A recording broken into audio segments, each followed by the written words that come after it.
This channel does not promote any violent, harmful, or illegal activities. All content provided by this channel is meant for an educational purpose only. UEN Jaipur is a perfect target for prospective students aspiring for good jobs, good education with future-ready skills. দমদমে তৃণমূলের গোষ্ঠী কন্দলে উত্তপ্ত হয়ে উঠল এলাকা। কার সঙ্গে কার বিবাদ? বিধায়ক অনুগামীদের মারধর করার অভিযোগ কাউন্সিলর এবং তার স্বামীর বিরুদ্ধে। পাল্টা কাউন্সিলরের বাড়ি ঘেরাও করে বিক্ষোভ দেখাতে থাকেন বিধায়ক অনুগামীরা। এই মুহূর্তে সরাসরি চলে যাব আমাদের সহকর্মী সৌভিক রয়েছেন, আরো বিস্তারিত বিষয় জানাবেন। সৌভিক, যে অভিযোগটা উঠছে তৃণমূল কংগ্রেসের মধ্যে গোষ্ঠী কন্দলের ফলে এলাকা উত্তপ্ত হয়ে উঠেছে, ঠিক কি ঘটেছে, কার বিরুদ্ধে অভিযোগ?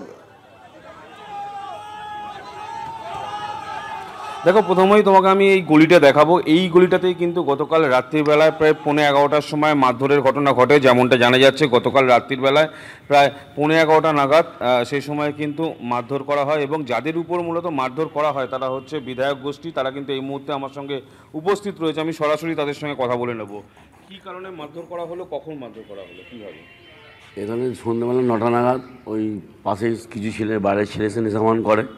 আমরা সেখানে বারণ করি, তাদের বাধা দিয়ে এখানে ঢুকবে না, তোমরা এখানে নেশামান করবে না বলে তারপর সব যে আমরা চলে যাই। তারপরেতে আমি তখন বাড়ি ঢুকছি, হঠাৎ দেখি ডাক্তার কারুল সেন, ডাক্তার শান্তনু সেন কিছু ছেলে নিয়ে হাতে লাঠি নাকি রড মতন ছিল এইখানে দিয়ে বেরিয়েছে। আমাকে হঠাৎ করে থাবলা মারে, মেরে পায়েটা মারবার, হ্যাঁ লাঠি দিয়ে, হ্যাঁ শান্তনু সেন নিয়ে মেরেছেন আমাকে। ওই শান্তনু সেন মেরেছে, হ্যাঁ মেরেছে। এখানে আমার লেগেছে এখানে। তার মানে সৌভিক, একটা জিনিস পরিষ্কার যে যিনি আক্রান্ত তিনি অভিযোগ করছেন যে কাকলি সেন মানে কাউন্সিলর এবং তার স্বামী শান্তনু সেন মানে তৃণমূলের প্রাক্তন সাংসদ, তারা দুজনে মিলে তার উপর হামলা চালিয়েছে। এবার পাল্টা শান্তনু অনুগামীরা তারা কি বলছেন শোনাই। আমার যা বলার, আমার যা জানানোর, আমি লিখিতভাবে আমার স্থানীয় পুলিশ প্রশাসনকে জানিয়ে গেছি। এর বাইরে আমি একটা কথা বলবো না। দল ক্ষমতায় আসার আগের থেকেই আমরা দল করি। ইদানিং 2 নম্বর ওয়ার্ডে একটা এমন বাতাবরণ সৃষ্টি হয়েছে, হঠাৎ করে কিছু বাইরের ছেলে যারা আমাদের বিধায়কের সঙ্গে নাকি যুক্ত আছে, তারা এসে এলোপাতাড়ি মাছ শুরু করে। বিধায়কের কথা মতন যদি না চলো তাহলে আজকে এরকম মেরে গেছি, আগামী দিন মার্ডারও করে দেবো। আমরা যেহেতু কাউন্সিলরের অনুগত, এর জন্য আমাদের ওপর অত্যাচার, মারধর, ঝামেলা, অশান্তি, এছাড়া আর কিছু না। আমার একটা ছোট ঘর ছিল, সেখানে মা এখন বাইরে বসে বসে কাঁদছে। আর বাবা যেহেতু তোমার ঘরটা আর বড় ঘরটা যেটা রয়েছে সেটাকে আটকানোর জন্য বাবা বাইরে দাঁড়িয়ে রয়েছে। পুরো রান্নাঘরটা আমার ভেঙে দিয়েছে, কিছুদিন আগে আমি কষ্ট করে ঠিক করলাম।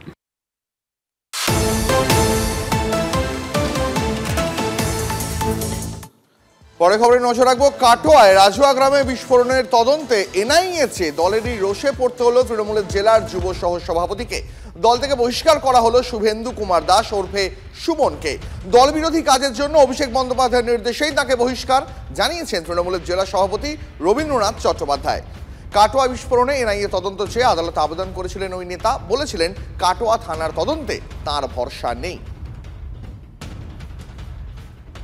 সর্বভারতীয় তৃণমূল কংগ্রেসের সাধারণ সম্পাদক মাননীয় অভিষেক বন্দ্যোপাধ্যায়ের নির্দেশে পূর্ব বর্ধমান জেলা তৃণমূল যুব কংগ্রেসের সহসভাপতি, কাটোয়া বিধানসভার অন্তর্গত দাঁইহাটের বাসিন্দা শ্রী শুভেন্দু কুমার দাস ওরফে সুমনকে দল বিরোধী কার্যকলাপের জন্য আজীবন দল থেকে বহিষ্কার করা হলো। আমি তো বললাম, সামগ্রিক কারণ রাজ্য নেতৃত্ব বিশ্লেষণ করেছে এবং তাতে দেখা গেছে তার বিরুদ্ধে প্রচুর দল বিরোধী কাজের অভিযোগ আছে এবং তার সত্যতা আছে। সেই কারণেই তাকে বহিষ্কার করা যায়। এটা কিন্তু সাসপেনশন নয়, আজীবন বহিষ্কার। আমি একজন নাগরিক হিসাবে, আমি একজন অ্যাডভোকেট হিসাবে কলকাতা হাইকোর্টে আমি একটা পিআইএল ফাইল করেছি। কি জন্য? কাটোয়া এলাকায় একটা রাজুয়া গ্রামে বিস্ফোরণকে কেন্দ্র করে। এর সঙ্গে রাজনীতির কোনো যোগ নেই, এর সঙ্গে দলের কোনো যোগ নেই, এর সঙ্গে তৃণমূলের কোনো যোগ নেই, এর সঙ্গে দলের পদের কোনো যোগ নেই। যারা বলছেন, আমি এই নিয়ে কোনো বিতর্ক জড়াবো না।